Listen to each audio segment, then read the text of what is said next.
Bismillahir Rahmanir Rahim. Assalamu alaikum wa rahmatullahi wa barakatuh. Okay, so today we're doing page 48 to 49, which is about the Qibla.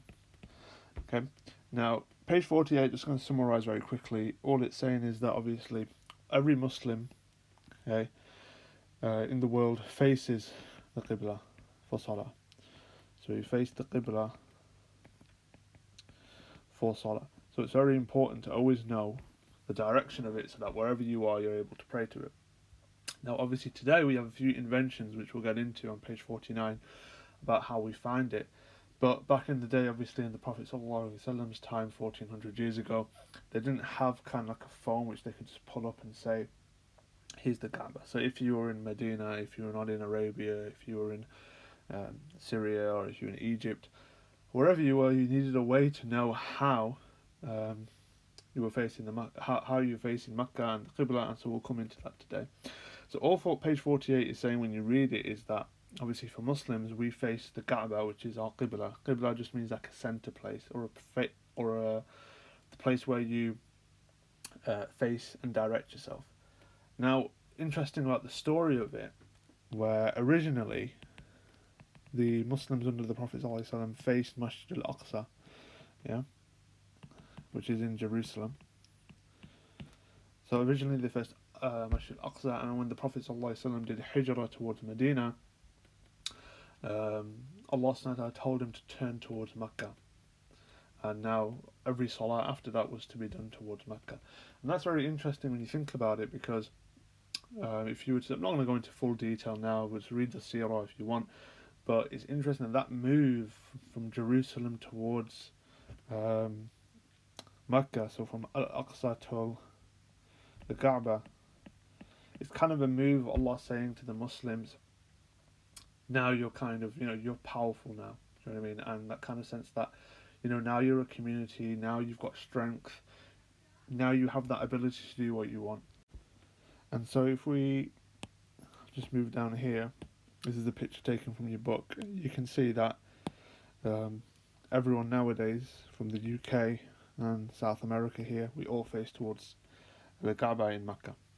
Okay, so if we take, that's north, so therefore that's east, south, and west. Okay, just to illustrate that point. Now moving on, we're now going to have a look at how we kind of find the Qibla. Okay, so the first way we use, okay, this is page 49 now, very easy is a compass. Okay, anyone who knows how to use a compass, the compass will show you on its screen. There's north, east, south, and west. Now, if you look here, because we're in the UK, okay, we want to be going southeast. Yeah. So, for example, let's imagine we're the UK here. Saudi Arabia, Mecca is over here. It's in this kind of direction for Mecca. So we have to be praying in a southeast direction. Okay. So on a compass, you look for the southeast. You can get this as apps on a phone. It's really, really easy to do. Now, depending where you are, obviously, that will change. Okay, where you are in the world. The second one is really interesting. Okay, this is more kind of what they would use back in the day, which is using the sun. So we know as a general rule, the sun rises from the east and sets in the west. So let's move that down because this is for later. So if we do this as a horizon and we have the sun, okay, so let's say this is east, just make it easy for you, and this is west. So we say the sun here rises here and then it sets there.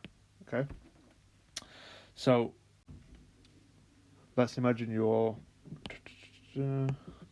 standing here, okay, and you see the sun in the sky and you see it's here, and you know it's only around 11 o'clock. Okay, so it's only 11 a.m. in the day. So you know it must have come from here, right? The sun originally came from here, and it's now going this way. So you know immediately that this is east, and that's west.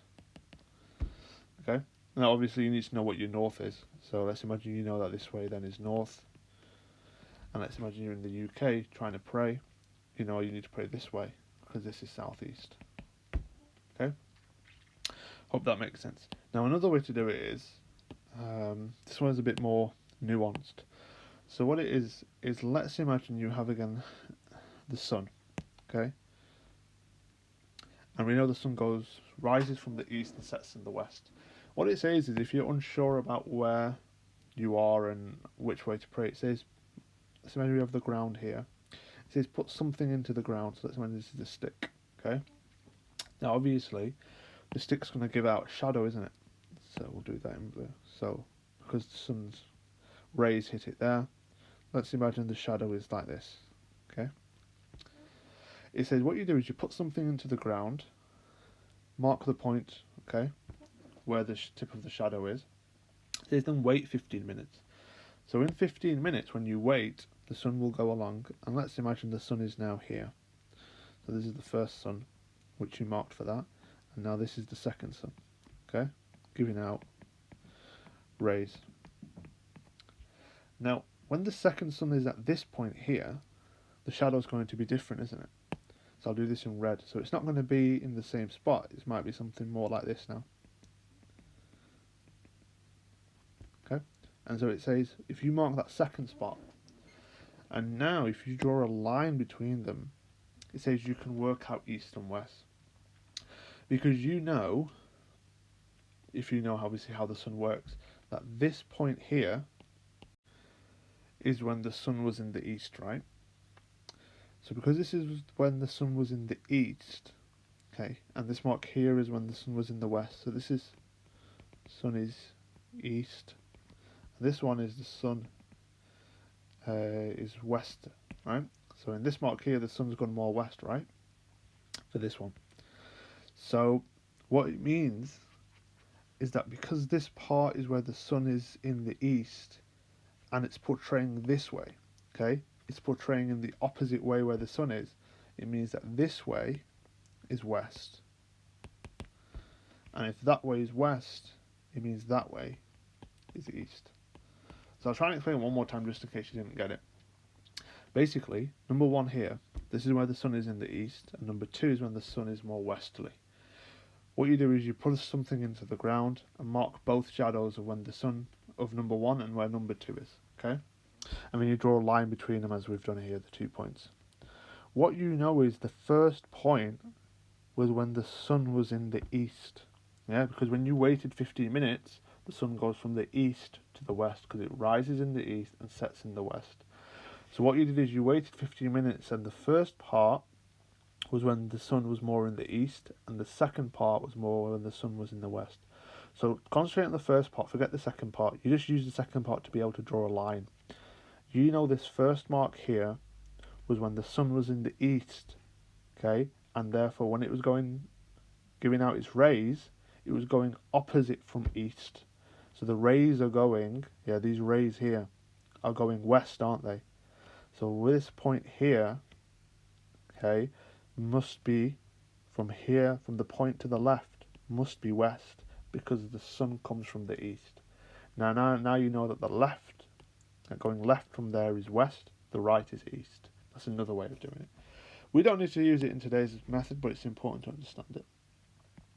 A third way, and this is I think this is my favourite way, because I love stars, is you can use stars.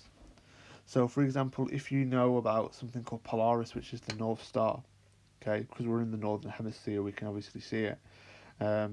Obviously stars have constellations, so constellations means patterns.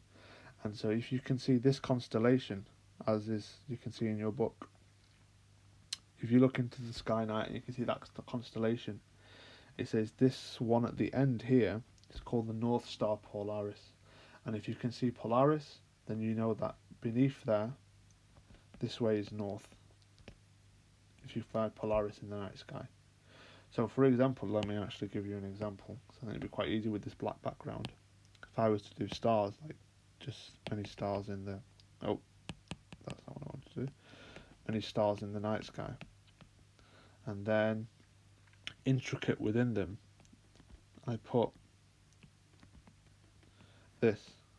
So you still have all of these stars. Okay, you can actually see here that you actually have Polaris or that constellation here. And so which star would be the North Star? This one here. So you know there is north. That's a kind of more ancient technique. I mean, I think it's quite difficult to see stars now because of the amount of artificial light we have in the sky. But it's just a handy way and useful way to be able to know how to see the stars and find Makkah. So if you know that's north, obviously you can try and work out south. It's very easy. That's east. So if that's north, that's east, that's south, and that's west. And then the fourth one it talks about is you can use major roads on the map. So what you can use is, let's imagine you're on the motorway or something, and it tells you you're on the M6 South. Okay, so you know the direction which you're in your car now is going south, so you can work out southeast from there. So like, let's imagine you're going down the M6 or something, and it tells you this is the M6 South. So you know this way is south. So then if you're able to work it out, you can say that's east, work out behind you is north, and then that's west. Yeah.